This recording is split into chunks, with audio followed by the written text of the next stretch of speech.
트럼프 대통령이 북한의 전면적인 비핵화 과정이 이미 시작됐고 미군 유해도 돌아오고 있다고 밝혔습니다.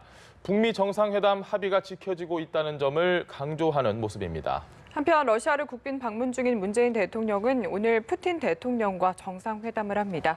관련 내용들 짚어보겠습니다. 김석향 이화여대 북한학과 교수, 차두현 아산정책연구원 개관연구위원 모셨습니다. 어서 오십시오. 네. 오셨습니까? 차 박사님, 지금 트럼프 대통령이 저희가 CVID 이야기는 많이 들었는데 전면적 비핵화라는 이야기를 했습니다. 뭐 느낌은 대충 알겠지만 이런 용어를 쓴 건 좀 의미가 분명히 있어 보이는데 어떻게 판단하십니까? 의미가 없어요. 그냥 두 개가 같은 용어라고 사실은 보시면 될 것 같아요. 굳이 이야기를 하자면 complete denuclearization, 이 완전한 비핵화 대신 전면적인 비핵화, total denuclearization이라고 얘기하면 모든 과정이 좀 압축적으로 이제 진행되고 있다. 트럼프 대통령이 얘기한 대로 조기에 진행되고 있다는 느낌을 줄 수가 있고요. 또 하나는 이제 비핵화라는 것 자체가 지금 비핵화 이후에 나머지 보상 조치하고 이제 조치들이 거의 동일 시점에서 이루어지고 있다는 걸 강조하는 면에서는 토탈이라는 용어를 쓸 수가 있는데 사실은 용어가 바뀌려면요. 그 앞에 그 용어들을 설명하는 현상들이 다른 게 나타나야 돼요. 그런데 지금 나오고 있는 트럼프 대통령이 얘기하고 있는 토탈 디뉴클리어이제이션 이 용어 안에 나오고 있는 현상들은 그 이전에 이미 공언을 했던 이런 게 이루어질 거다라는 얘기하고 지금 똑같거든요. 그렇기 때문에 두 개가 사실상은 차이가 없다라고 볼 수가 있어요. 다만 트럼프 대통령이 미국 국내적으로 이 완전한 비핵화라는 게 CVID에 비해서 오히려 후퇴했다. 얻어낸 게 없다라고 얘기하기 때문에 용어를 차별하는 의미에서 토탈 디뉴클리어이제이션이라는 말을 썼을 수도 있겠습니다만은 이 용어가 완전히 바뀐 용어로 이제 인식되기 위해서는 다음번에 또 이 용어 쓰는지를 봐야 돼요. 왜냐하면 트럼프 대통령이나 미 행정부 주요 인사들이 근본적으로 같은 개념의 단어들을 서로 다른 방식으로 쓴 적이 한두 번이 아니고 그다음에 곧바로 기존의 용어로 회귀한 적들이 많기 때문에 저는 현재로서는 근본적으로 두 개는 같은 용어라고 봐요. 알겠습니다. 네, 조금 더 지켜봐야 된다라는 말씀이셨고 유해는 송환 중이다, 돌아오는 중이다라고 이야기를 했는데 그 전날에는 209가 송환이 됐다 또 이렇게 말을 했거든요. 지금 정확히 상황이 어떻게 된다고 봐야 될까요? 그걸 잘 모르겠어요. 그러니까 실무진이 들어가 있는 건 확실한 것 같고 그리고 일설에 의하면 북한 내부에서 요번이 아니라 6월 달이 아니라 몇 달 전에 이미 그 전쟁 때 미군 유해 어떻게 되고 있느냐 관리해라. 그러니까 잘 보관해라. 아니면 잘 준비를 해라. 이런 지시가 내부적으로 있었다고 얘기를 하거든요. 그거는 그럴 것 같아요. 가능성이 있어 보이기는 하는데 이게 트럼프 대통령이 돌아왔다라고 얘기를 해서 사람들이 그럼 그게 어디 갔어? 그러니까 왜냐하면 209가 돌아온다는 건 그러니까 이게 한 구를 숨기는 것도 힘든데 209를 어떻게 숨겨요? 그러니까 이게 무슨 어딘가에 흔적이 있어야 되는데 그럼 어디에 있느냐 하는 얘기를 하니까 이제 그 다음에는 조금 말이 바뀌셔가지고 그러니까 돌아오는 중이다. 그래서 나오는 얘기가 이게 실무진한테 그러니까 북한 안에 들어가 있는 미국 실무진한테 이게 넘겨줬다. 하는 얘기까지는 지금 나오고 있습니다. 그러니까 그런 거를 미루어 이게 물리적으로 미국의 영토 안에 들어갔다거나 미국이 관리할 수 있는 영역 안에 들어갔다거나는 아닌 것 같고요. 뭔가 북한 내부에서 일이 진행 중인 건 확실한 것 같은데 걱정입니다. 여러모로. 이제 기억을 하실지 모르겠는데 2002년도에 고이즈미 총리가 방북을 해서 김정일 위원장을 만났고 너무 뜻밖의 김정일 위원장이 우리가 납치한 거 사실이야 이렇게 인정을 하는 바람에 깜짝 놀란 일들이 있거든요. 그리고 그 유해를 돌려보냈어요.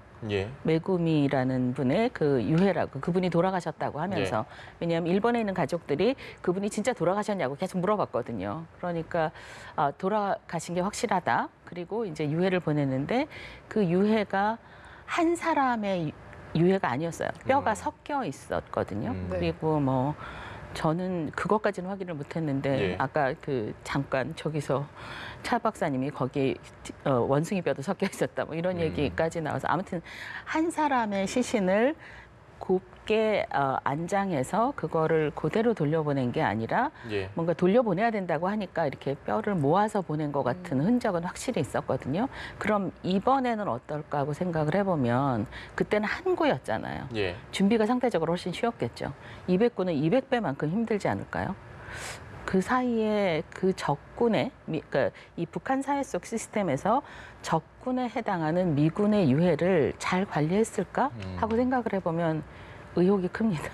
근데 트럼프 대통령이 했던 이야기가 조금은 섣부른 게 아니냐 이런 추측을 저희가 해보는데 분명히 뭐 나름의 의미가 있지 않았을까요? 본인 스스로도? 네, 그러니까 두 가지 관점에서 볼 수가 있어요. 지금 미국 국내 언론도 그렇고 우리도 지금 좀 너무 조급하게 보는 게 아니냐는 얘기입니다. 그러니까 왜 지금 고위급 협상 개시도 안 되고 있냐 이런 건데 사실은 이 고위급 협상이 개시될 만큼 양쪽 의견이 근접해 있었다면 북미 정상회담의 합의문이 그렇게 포괄적이지 않고 더 많은 것이 명시가 됐었겠죠. 그러니까 그 북미 정상회담에서 된 거에 구체적인 이행 상황의 의견을 조율하는 거는 이미 실무선의 물밑 접촉은 이루어지고 있을 가능성이 굉장히 큽니다. 다만 이게 아직 만족스럽지 않기 때문에 고위급 회담 이제 곧바로 이제 개시 사실을 알리지 않는 거일 가능성이 굉장히 큰데, 그러니까 너무 보는 관찰자 시각에서 조급한 것도 일부가 있고요. 두 번째는 사실은 근데 이 조급한 거에 대해서 불평만 할 수가 없는 게 트럼프 대통령이 지난 6개월 동안 눈높이하고 기대 효과를 굉장히 높여놨단 말이에요. 여기서 트럼프 대통령 그 발언의 관전법을 하나 알려드릴게요. 이분의 말을 쓰는 시제를 굉장히 조심해야 돼요. 그러니까 지금 하고 있다라고 얘기하면 실제로 이루어지고 있는 것도 있지만 상당 부분은 앞으로 그렇게 될 것이다라는 거고요. 그다음에 조만간 그렇게 될 것이다 그러면 사실은 그게 내가 그렇게 희망하고 비핵화에 관해서는 그랬어요. 내가 그렇게 희망하고 있다는 뉘앙스가 굉장히 강했어요. 그렇기 때문에 지금 현재로서는 지금 뭐가 이루어지고 있다라고 얘기하는 게 반드시 손에 확 잡히는 성과가 뭐가 지금 왔다라는 게 아니라 지금 그게 지금 그런 쪽의 결과가 나오도록 지금 협상이 진행 중에 있다. 이런 뉘앙스로 보시면 될 거고요. 유해 송환 관련해서 저도 한 말씀을 드리고 싶은 거는 저게 아마 트럼프 대통령 같은 경우에는 굉장한 사실은 굉장하긴 해요. 아무 대통령은 못했던 거니까. 이 국내적으로는 이 트럼프 대통령 대북 정책에 대한 굉장한 지지를 불러올 수 있다라고 생각을 했던 것 같아요. 다만 이거는 그 유해가 온전히 제대로 된 조합으로 돌아올 경우입니다. 그렇기 때문에 아직도 제가 보기에는 아마 지금 북한 현재 간의 유해 송환팀 중에는 그런 전문가까지 가 있을 가능성이 있는데 문제는 DNA 감식 장비까지 다 들고 가지는 않았을 거란 말이에요. 동일인지 아닌지를 판별을 하는. 그리고 또 하나가 만약에 저 유해에서 학대라든가 또는 학살이라든가 이런 흔적이 발견이 될 경우에 이거는 과거에 지금 김석혁 교수님께서 말씀을 하셨지만 고이즈미 총리가 당시에 메구미 유해를 가져왔을 때도 일본 내에 이게 뼈가 섞여 있다라는 게 알려졌을 때 분노는 굉장히 했어요. 이건 아마 어떻게 보면 유해의 상황에 따라서는 굉장히 트럼프 대통령 곤란하게 만들 수도 있는 이슈예요. 판도라의 상자가 될 수도 있는. 네네. 알겠습니다. 어쨌든 말씀하신 대로 전면적 비핵화도 그렇고 지금 유해 문제도 그렇고 후속 조치가 잘 이뤄지고 있다. 이 부분을 좀 강조하려는 것 같은데요. 아직 북한에서는 좀 눈에 보이는 어떤 조치들이 없는 것 같거든요. 지금 동창리 이야기도 나오는데 앞으로 어떻게 예상하시나요? 그게 저도 굉장히 답답한데 김정은 위원장은 어떻게 생각할지 모르지만 나름 트럼프 대통령은 많이 양보를 한 거거든요. 그런데 김정은 위원장 쪽에서 사실 트럼프 대통령한테 어떤 선물을 줘야 할 때가 됐다는 생각이 그게 아마 유해로 생각을 하는 것 같아요. 근데 그걸 빼고 비핵화 쪽에서 보면 딱히 뭐 한 게 없습니다. 근데 그럼에도 불구하고 트럼프 대통령도 뭐 그런 기대감을 아직 표현을 하고 있고 제가 더 중요하게 생각하는 거는 문 대통령이 그렇게 말씀을 하시잖아요. 그러니까 러시아 가서 이게 비핵화를 정말 확실하게 진행하고 있다. 그런 말씀을 하시는 거로 미루어 저분들은 우리가 모르는 뭘 알고 계셔서 그러나 그러니까 실제로 어떤 조치가 진행 중인데 우리가 그러니까 정보를 공개하지 않은 상태에서 대통령이 알고 계시는 게 있어서 저런 말씀을 하시는 건가. 지금 상태를 보면 딱히 적어도 비핵화 부분에 대해서 우리가 잔뜩 그 기대감이 높아졌던 예. 거에 어떤 현실적인 조치가 따라오지 않는다는 느낌은 들거든요. 동창리를 그러니까 폭발을 할지도 모르겠는데 생각해 보면 그 길주의 풍계리 핵실험장을 이렇게 폭파했어요. 멋진 그림은 나왔는데 그림 말고는 저게 확실한 건지 아닌지를 전 잘 모르겠거든요. 예. 뭐 그렇다고 해서 누가 거기서 시료를 채취해다 분석을 한 것도 없고 기자들만 불렀고 입구만 파괴를 했을 뿐이지 예. 안에는 뭐 그대로 있을 거다 하는 거를 우리가 어떤 방식으로든 확인을 할 수가 없고 기껏 하는 게 거기 있는 북한 실무자가 나와서 기자들한테 이 물 마셔봐라 시냇물 자기도 안 마시면서 네. 그거 말고는 딱히 뭐 없거든요. 예. 그런 면에서 이렇게 얘기가 뭐 이렇게 하나씩 나오는 것보다 우리는 지금 더 필요한 게 비핵화를 위해서 확실한 진전을 보이는 어떤 조치가 필요한데 그런 면에서 문 대통령은 왜 저런 말씀을 하셨을까? 대통령만 알고 계시는 정보가 있는 건가 하는 선에서 지금 저도 기다리고 있습니다. 결국은 어느 선에서는요. 예. 그러니까 결국 그 지금 같은 이런 비핵화 관련된 안보와 직결된 문제는 양국의 최고 정책 결정자들이 뭐 그걸 실시간대로 국민들하고 공유할 수는 없어요. 그게 예. 현실이에요. 이제 문제는 그게 얼마만큼 시차를 좁혀가느냐에 따라서 그 정부라든가 국민하고 얼마나 소통이 잘 되는가. 예. 미국도 마찬가지입니다. 이제 문제거든요. 그러니까 지금 아마 하루하루 왜 지금 안 나오는 거야 이런 거보다는 사실 상응하는 조치 8월 달에 지금 UFG 이제 금년에 예. 중단될 거잖아요. 그다음에 9월 달에 이제 유엔 총회 있을 거고 북한 그 이 예술단이 지금 이 미국에 건너갈 거란 말이에요. 네. 적어도 이제 7, 8 요 시점에서 북한이 어떤 비핵화와 관련된 행동을 하느냐 안 하느냐 이거 자체가 그때까지도 안 나오고 있는데 지금 비핵화 잘 되고 있다라고 얘기할 때 그때는 고개를 갸웃할 수밖에 없는 거고요. 예. 굳이 얘기하면 이런 겁니다. 지금 그 여러 가지 이 메뉴들이 나오기로 지금 메뉴표를 보고 갔는데 예. 네. 지금 사이드 메뉴만 계속 나오고 있는 거예요. 근데 정작 이 그 만찬을 즐기는 당사자들은 사이드 메뉴가 이렇게 맛있는데 본 메뉴는 얼마나 맛있겠어. 정말 굉장한 게 준비될 거야. 내가 아까 주방을 살짝 봤는데 굉장한 게 있더라니까. 네. 이렇게 얘기를 하는 겁니다. 그런데 이게 식사 시간이 다 끝나갈 시점에서도 본 메뉴가 안 나오면 옆에서 보는 사람들은 갸웃할 수밖에 없는 거예요. 화날 것 같습니다. 네? 화날 것 같아요. 그렇게 되면. 그렇죠. 예. 그게 더더구나 제가 생각하기엔 9월까지 지금 만약에 이런 모호성이 지속되면 트럼프 대통령은 아마 국내적으로는 굉장히 곤란한 상황에 직면할 수가 있어요. 지금 해리 해리스 주비대사 지명자가 네. 상원 청문회에서 했던 이야기가 좀 관심을 끌고 있습니다. 네네. 뭐 잘 진행이 되면 굳이 뭐 사드가 필요가 있겠느냐, 북한의 비핵화 관련해서. 네네. 이 부분이 사실은 지금 계속 말씀하셨다시피 비핵화 관련된 어떤 조치가 나온 상황은 아닌데 네네. 굳이 이런 이야기를 한다는 게 미국이 아주 크게 가져갈 수 있는 협상 카드를 먼저 또 내비치는 거 아니냐 이런 이야기를 할 수도 있을 것 같은데 어떻게 보십니까? 이거는 사실은 이 해리스 지명자가 질문을 먼저 받고 한 예. 얘기고요. 예. 두 번째는 원칙적으로 북한의 핵 위협에 대응하기 위해서 사드 체계를 배치했기 때문에 그건 뭐 우리 정부도 얘기했던 거예요. 사실은 북한 핵 문제가 해결되면 사드가 여기 있을 이제 존재 이유가 없어지고 우리가 중국에도 그렇게 설명을 해왔단 말이에요. 예. 다만 문제는 뭐냐면 해리스 지명자가 얘기한 미사일 위협은요. 지금 북한이 제거한다라고 얘기한 ICBM 수준이 아니에요. 예. 사드가 왜 배치됐냐 하면 북한이 노동 미사일을 고각 발사했기 때문에 거기에서 일반적으로 추정할 수 있는 각도가 아닌 고고도에서 날아오는 미사일 요격 체계를 구비해야 된다 그래서 사드를 가져온 거란 말이에요. 그럼 무슨 얘기냐면 이거는 화성 계열 미사일뿐만 아니라 노동 위협까지가 미사일, 이제는 예. 제거될 거라는 게 있어야 사실은 사드 이제 이 배치 철회에 예. 아니면 사드에 도로 재철수한다든가 명분이 생기는 거거든요.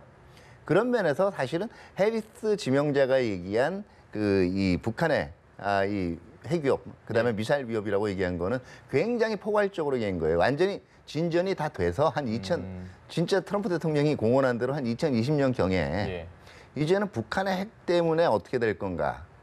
그리고 적어도 북한이 노동 미사일을 쏜다라고 하더라도 노동을 쏜다라고 하더라도 네. 사드가 중요해진 거는 이게 핵탄두를 달고 날아오지 않으면 꼭 사드로까지 그렇게 요격에 그거 해야 될 이유는 없거든요. 네.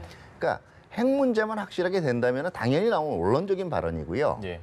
이게 해리스 지명자의 성향으로 봐서는 뭐 사드에 대한 비용 분담 문제를 가지고 압력화하겠다. 이거는 저는 가능성이 낮다라고 봐요. 왜냐하면은 일단은 미국 내의 이 재정 규정상 자기네 무기를 다른 나라에 배치를 할 때 이거를 파는 게 아니고요. 팔거나 임대하는 게 아니라 자기 자산의 무기를 해외 지역에 배치하는데 임대료를 받은 경험이 없어. 그러니까 사용료 아니면 분담료를 받은 경험이 없어요. 그러니까 제가 볼 때 그걸 염두에 둔 발언은 아직은 아닐 거예요. 알겠습니다. 어쨌든 이 사드 관련 발언은 청문회에서 해리스 지명자가 이 질문에 대한 답을 한 거기 때문에 좀 우려할 부분이 적다라는 이야기를 해주신 것 같은데 문제는 그렇게 생각 안 하시나요? 아니요. 네. 저도 그렇게 생각하는데 저는 그걸 보면서 어디다 방점을 뒀느냐 하면 없어지면 그러니까 앞쪽에 더 방점을 뒀어요. 그러니까 이분의 그동안의 경력이나 발언했던 내용들 그리고 북한에 대한 시각 그런 걸로 미루어 불필요하다가 의 방점이 있는 게 아니라 만약 없어지면 전제 조건에. 근데 그 없어지면은 지금 차 박사님 말씀하신 것처럼 굉장히 포괄적으로 없애야 되는 거죠. 그러니까 뭐 그 위협이 되는 어떤 한두 가지만 이렇게 골라서 제거를 하면 사드도 불필요하다가 아니라 싹 없애면 뭐 맞는 말이죠. 원론적으로. 이게 다 없는데 굳이 걔를 거기다 두면서 뭐 지키고 있어야 될 이유는 없으니까. 그래서 저는 그러니까 그 앞쪽에다 방점을 뒀기 때문에 지금 이게 사드를 철수하느냐 아니냐 이런 얘기를 우리가 심각하게 논의할 시점은 아닌 것 같다는 생각을 하고 있습니다. 김 교수님, 김정은 위원장 이야기를 좀 해보시죠. 조선중앙통신에서 방중했던 3차 방중 영상을 공개를 했는데 가장 화제가 된 건 팔짱을 낀 모습이었습니다. 리설주 여사와 김정은 위원장이 팔짱을 끼고 이 항공기에서 내려오는 특별 전용기에서 내려오는 모습을 봤는데 생각해 보니까 그런 적이 없었던 것 같아요. 팔짱 낀 모습을 우리가 본 적이. 그것도 분명히 어떤 의미가 있을 텐데. 팔짱을 끼긴 했었죠. 근데 그러니까 비행기 트랩에서 내려오면서 팔짱을 낀 적은 없었는데 뭐 비행기를 탄 적이 몇 번 없으니까 그건 뭐 그럴 기회는 없었고. 지금 영상에 나오고 있는. 지나갔습니다. 방금 돌아다니면서 그러니까 김정은 위원장이 어딘가 이렇게 왔다 갔다 하면서 현지 시찰을 할 때 이분이 가서 이렇게 내 남편이야 하는 걸 이렇게 보여주면서 팔짱을 꼈던 적은 있거든요. 그런데 이제 비행기 트랩에서 두 사람의 모습이 저렇게 이렇게 잡혀서 내려오면서 팔짱 끼고 내려온 거는 처음입니다. 확실히. 근데 그 정상국가 이미지를 저렇게 보여주는데 가장 이렇게 상징적으로 보여주는 한 장의 사진인 것 같고 또 그러니까 저는 요즘에 저 여자분의 위치가 앞으로 어떻게 될 것인가에 대해서 굉장히 관심이 있거든요. 그러니까 이분이 정말 이 부인 김정은 위원장의 부인 자리에 그냥 만족할 것인가 아니면 자기 세력을 어떤 식으로든 그러니까 확장해 나갈 것인가에 대해서 굉장히 관심이 있는데 아직 그런 걸 얘기하기는 굉장히 어린 나이이긴 합니다. 근데 그럼에도 불구하고 존재감을 드러내는데 그러니까 전 세계를 향해서도 그렇지만 북한 내부에 있는 그 수많은 젊은 여성들을 향해서 존재감을 드러내는데 가장 좋은 방식이 내려오면서 그 남편 되는 분의 팔짱을 끼고 내려오는 게 나야, 나 여기 있어 하는 거를 암시해주는 의미도 있다는 생각이 들었어요.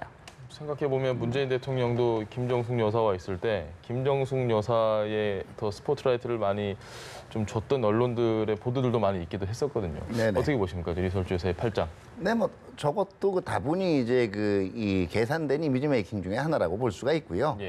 또 이제 앞으로 지금 말씀을 하셨지만 과거에 이제 김일성 시대 같은 경우에는 김일성의 두 번째 부인이었던 그 김성애는 그 여맹위원장을 맡았단 말이에요. 여성동맹위원장이요. 아마 이제 그런 직위도 아마 이제 시도하지 않을까 하는 생각이 좀 들고요.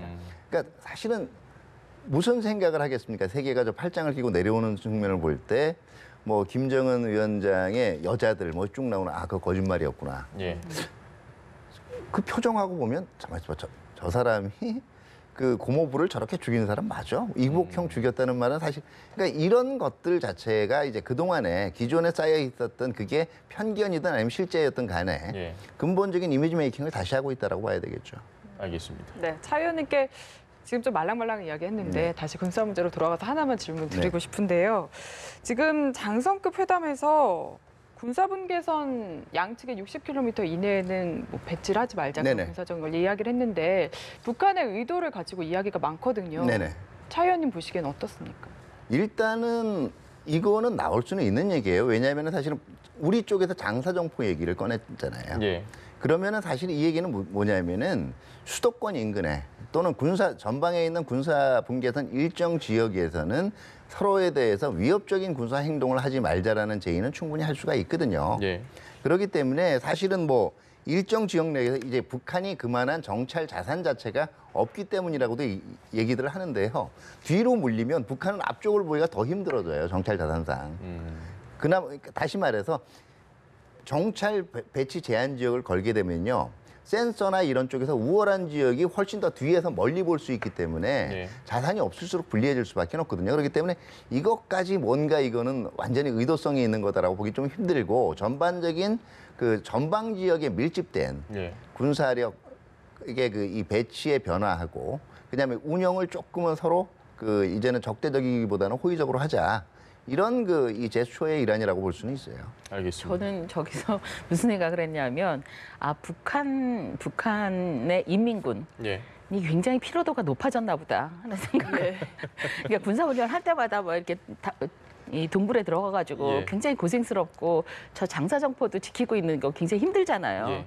그 피로도가 정말 이제는 견딜 수 없을 만큼 높아졌나 이 생각을 했었습니다. 알겠습니다. 한 가지만 더 김 교수님께 좀 여쭤보겠습니다. 지금 문재인 대통령이 러시아를 국빈 방문 중인데 뭐 하원에서 연설을 한 첫 한국 대통령이라는 것도 전 이번에 처음 알았고요. 네. 러시아가 과연 이 한반도 비핵화 이 과정에서 어떤 역할을 담당하게 될 것 같습니까, 앞으로? 러시아는 지금 자기 역할을 찾는 중인 것 같아요. 사실 딱히 역할이 없었습니다. 예. 그러니까 육자회담에 멤버로 참여하긴 했는데 그 예. 육자회담이라는 그 틀이 굉장히 활발하게 움직일 뻔하다가 그냥 예. 멈춰 있었거든요. 그런데 그 와중에 중국은 어쨌든 자기 역할이 확실해졌죠. 있죠. 예. 뭐 있기도 한데 뭐 제대로 안 하다가 뭐 유리해지면 또 나타나서 뭐 예. 내 몫이 있다 이렇게 얘기를 하는 상황이었고 또 실제로 북한 안에 예. 북한 주민들의 일상생활을 좌우하는데 이 중국에서 들어가는 그게 밀수로 들어가든 공식적인 무역으로 들어가든 간에 여러 가지 그 물건들이 북한 주민들의 일상생활을 좌우하는데 거의 80% 90%를 장악하고 있어서 예. 영향력을 무시할 수가 없게 돼버렸어요. 근데 러시아는 사실 이게 접경한 지역도 좁지만 예. 거기로 이렇게 뭐 무슨 물건이 왔다 갔다 하기에는 굉장히 뭐 그러니까 어려운 상황이고 그 상황에서 딱히 정치적인 영향력도 국제 정치적인 면에서 러시아가 어떤 역할을 할지에 대해서 그렇게 명확한 게 없거든요. 근데 이제부터 전개되는 상황 속에서 러시아가 우리가 빠질 수 없다 하는 생각은 확실하게 하고 있는 것 같아요. 그래서 문 대통령 모시고 그 하원에 연설하는 그런 기회도 드리고 또 우리가 여기 있다 하는 그런 존재감을 계속 표시하고 있고 뭐 북러 회담도 하겠다 하는 거를 보면 그 사이에 푸틴 대통령을 만나려고 김정은 위원장이 얼마나 눈물겹게 노력했는데 상대도 안 하다가 이제 만나주겠다 하는 걸 보니 그 자기 위치를 찾아가려고 하는 것 같다는 생각은 듭니다. 알겠습니다. 네, 오늘 이야기는 여기까지 들어보겠습니다. 지금까지 김석향 이화여대 북한학과 교수, 차두현 아산정책연구원 개관연구위원과 함께했습니다. 말씀 감사합니다. 고맙습니다. 네, 감사합니다.